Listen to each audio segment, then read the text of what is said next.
Good morning to everyone and welcome to another update on the market. For today, I decided to cover USD versus Japanese yen. I will speak about the gold market, crude oil, and Bitcoin versus US dollar.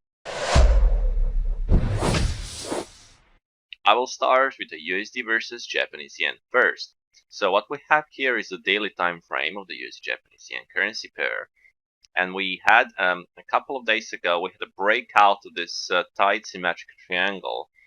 Even the bar, basically on the breakout day, you can see that market closed in the bar. We got basically a tail here, but we had a re-break of that tail on June 16. So far, market is in a consolidation mode in the last couple of days, but there is a strong bull environment in the background, and mid-long-term trends are upside.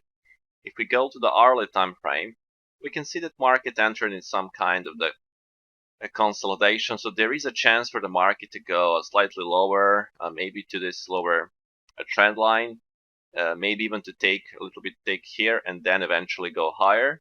So for me, two scenarios here: either market to go here and find the buyers, or for example, the market can trade below 141.20 and then find the buyers underneath this previous low.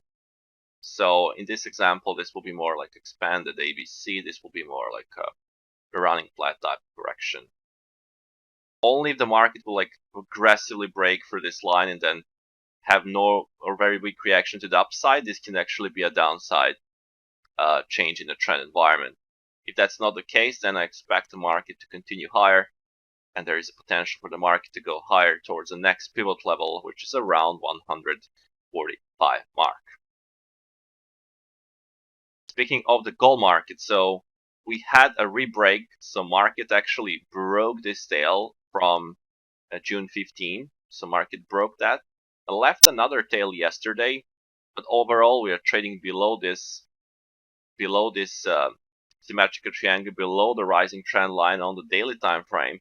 So still short midterm speaking, seems like there is a good odds for the further downside move on the gold, and maybe even for the price to go towards 1816, 1810 mark in the next period.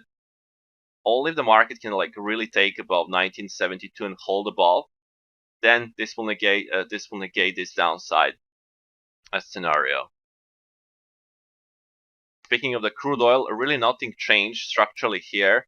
Market is still in a very flat environment, and it's in the middle of this trading range, almost in the middle of the trading range. So because we have the resistance around 74.30 and the support area around 66.50 and all the way down to 63.80. So I would like to see if the market can at least try to attack and test either upper extreme or the lower extreme of this trading range, and that will be then a very interesting to observe. So far just a sideways in the middle of the trading range. And the Bitcoin actually got lots of the beat of the low, so that was a one potential. It just got beating start here when we took this supply trend line, had a 2-day rest here, and then another 3-day up move, and actually it reached that first objective at the swing high. So almost tested 30,000, 31,000 mark. Because we already had a 2 days up very aggressively, we might see some reaction or rest day. But, that will be interesting to watch for some pullback first before any further upside movement, because we already had a couple of days up in a row.